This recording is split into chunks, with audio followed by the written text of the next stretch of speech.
Hi, boys and girls.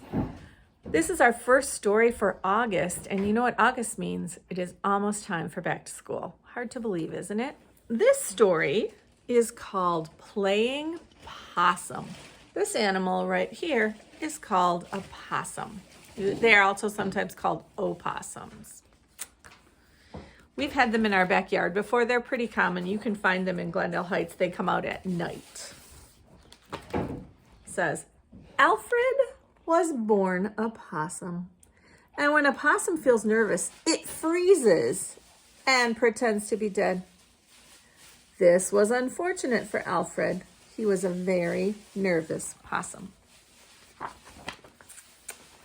Because of his nervous nature, Alfred felt uncomfortable being the focus of attention, any attention. So he did not do well at school. He did not excel at sports. And making friends was too terrifying to contemplate. Alfred was a very lonely possum. One day, Alfred noticed Sophia. Sophia was born an armadillo. And when an armadillo feels nervous, it curls into a ball.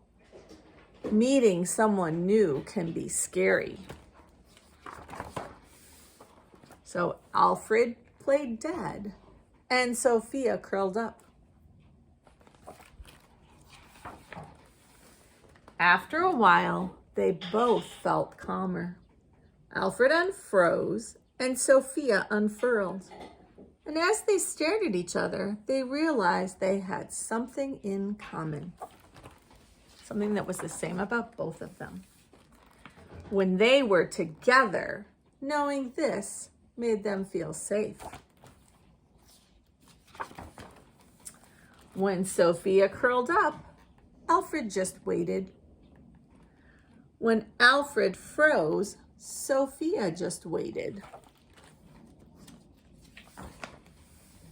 They began to trust that when they became themselves again, they would see a friend. Alfred hardly ever froze, and Sophia was rarely curled into a ball. They saw they had something in common with others who felt afraid. There's a turtle. There's an octopus. We can show them kindness and friendship, said Alfred. And that will make them less anxious, cheered Sophia. It took some patience, a lot of understanding, and a little forgiveness. But before long, making friends became easier, and so did other scary things. And this was fortunate.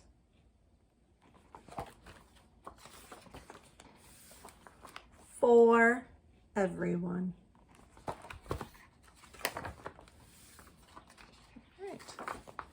So here are some of the animals that were in the story and what they did when they were afraid. We know that the armadillo rolls up.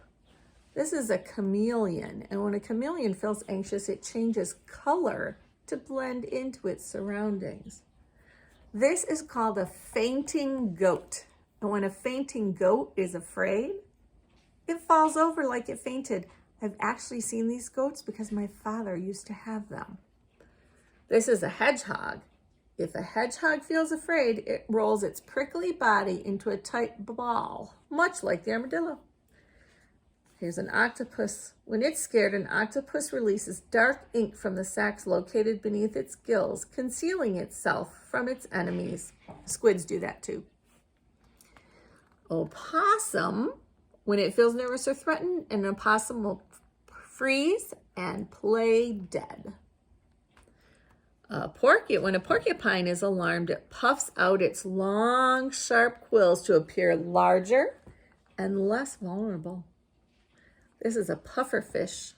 The pufferfish quickly gulps in water or air when it feels alarmed, and it inflates itself into a giant spiny ball. Now, there's a skunk. We all know what skunks do when they're afraid. They release a very bad smell. This is a tortoise. Tortoise is like a turtle. and it puts its head into its shell when it's afraid. So lots of animals have ways of helping themselves feel less afraid. Good night, boys and girls.